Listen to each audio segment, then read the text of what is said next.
আসসালামু আলাইকুম, কামরুনস কিচেনে সবাইকে স্বাগত।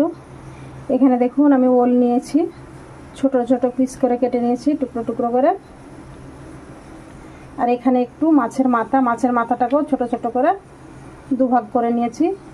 আর এখানে আছে মাছের তেল পটকা, এটা দিয়ে আজকে আমি ওল রান্না করব। আর এইভাবে মাছের মাথা কিংবা মাছ মাংস যে কোনো জিনিস দিয়ে ওল রান্না করলে খেতে খুবই ভালো লাগে, ওলের টেস্টটা দ্বিগুণ বেড়ে যায়।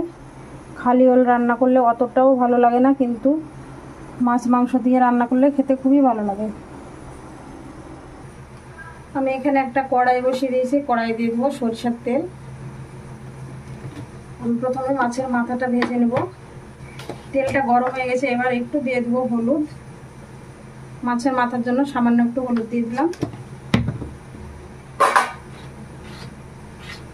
সামান্য একটু লবণ। এবার মাছের মাথা টুকরো দুটো দিয়ে দেবো।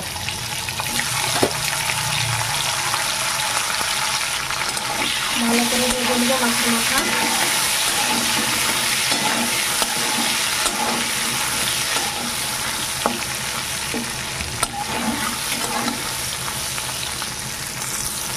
মাছের মাথা দু টুকরো বেশ ভালো করে ভাজা হয়ে গেছে, উঠিয়ে নেব। তেলে দিয়ে দেবো পেঁয়াজ কুচি আর কাঁচা মরিচ পেঁয়াজ, ঝাল অনুযায়ী দিয়ে দেবো।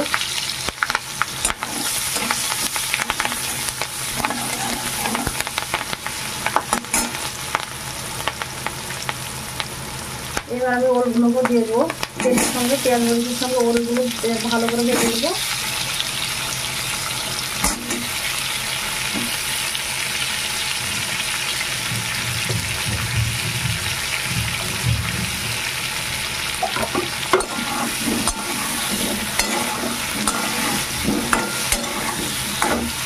এদিকে পেঁয়াজ মরিচগুলো ভাজা হবে আর ওলও ভাজা হয়ে যাবে।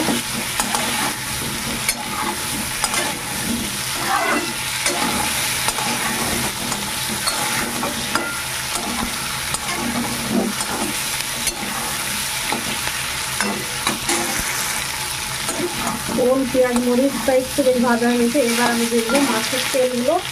মাছের তেলগুলো আগে দিলে পুড়ে যেত, এই তেলে দিয়ে দেবো। এবার ভালো করে মাছের তেলের সঙ্গে ওগুলোকে ভেজে দেবো।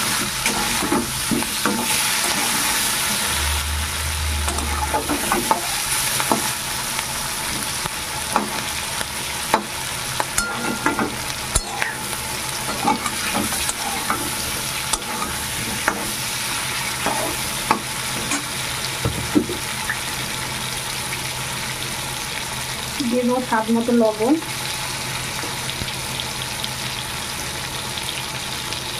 হলুদ,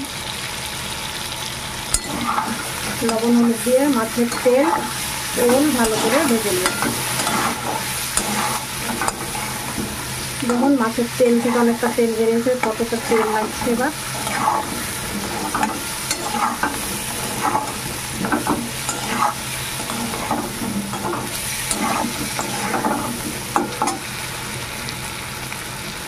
মাছের তেলগুলো ভাজা হয়ে গেছে দেখুন।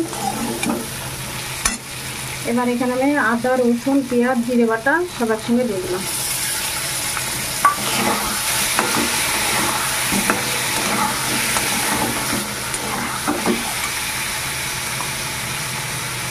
এবার মশলা দেওয়া পানিটা দিয়ে দিলাম। এবার ঢাকা দিয়ে ভালো করে সেদ্ধ করে কষিয়ে নেব।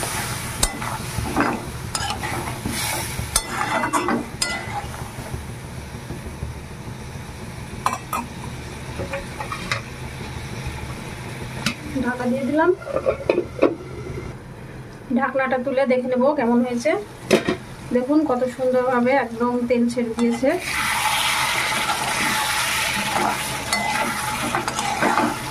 এবার যে পানিটুকু আছে এটুকু নেড়ে কষিয়ে নেব খুব ভালো করে।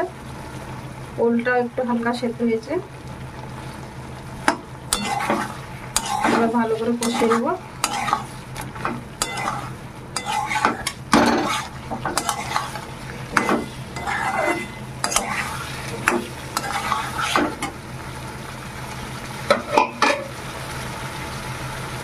মাছের মাথার টুকরো দুটো দিয়ে ভালো করে কষিয়ে নেব।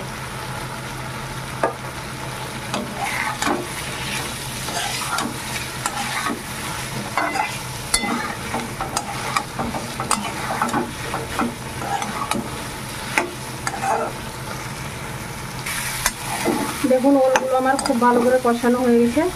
এবার আমি ওলে পানি দিয়ে দেবো ঝোলের জন্য।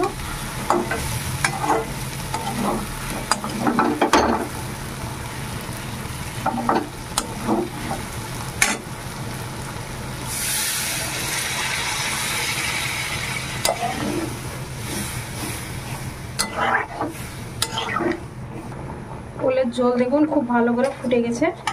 এবার আমি কয়েক পিস মাছের ডিম রাখা ছিল, মাছের ডিমগুলো দিয়ে দেব।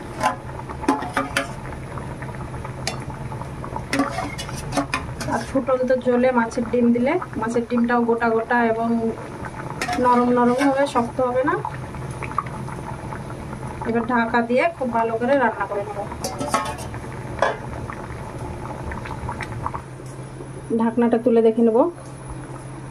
দেখুন খুব সুন্দরভাবে ফুটছে, আর মাছের ডিমগুলো দেখুন এই যে দেখা যাচ্ছে ফুলে উঠেছে। এবার আমি লো ফ্লেমে ঢাকা দিয়ে কিছুক্ষণ রান্না করে নেব, তাহলে ওলটাও খুব ভালো করে সেদ্ধ হবে আর ঝোলটাও পুরোপুরি ঠিকঠাক জায়গায় আসবে। এখন অনেক টাইপের ঝোল আছে। যে দেখুন মাছের ডিমগুলো, এই যে ঢাকা দিয়ে লো ফ্লেমে রান্না করে নেব। ঢাকনাটা তুলে দেখে নেব কেমন হয়েছে। দেখুন লো ফ্লেমে রেখেছিলাম। এই যে মাছের ডিমগুলো খুব সুন্দর হয়ে গেছে। ওল রান্নাটা আমার পুরোপুরি রেডি হয়ে গেছে। দেখুন খুব সুন্দরভাবে সেদ্ধ হয়েছে। এই যে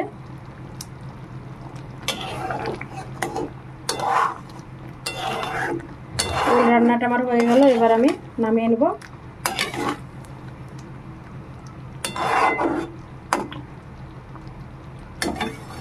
খুব কম তেল মশলাতে দেখুন ওলটা খুব সুন্দরভাবে রান্না হয়ে গেছে।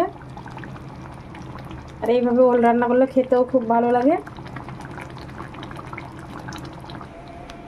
দেখুন ওলের ঝোলটা আমি নামিয়ে নিয়েছি। দেখতে কতটা সুন্দর হয়েছে, খেতেও খুবই ভালো লাগে এইভাবে ওল রান্না করলে। মাছ কিংবা মাংস দিয়ে ওল রান্না করলে খেতে খুবই ভালো লাগে। আপনারা অবশ্যই এইভাবে বাড়িতে রান্না করে খেয়ে দেখবেন। আর ভিডিওটি যদি ভালো লাগে থাকে লাইক করবেন, কমেন্ট করে জানাবেন, সবার সঙ্গে শেয়ার করবেন। আমার চ্যানেলটিকে সাবস্ক্রাইব করে আমার পাশে থাকবেন। পাশে থাকা বেল বাটনটি টিপে দেবেন সবার আগে নোটিফিকেশন পেতে। আপনারা সবাই ভালো থাকবেন, সুস্থ থাকবেন। আল্লাহ হাফেজ।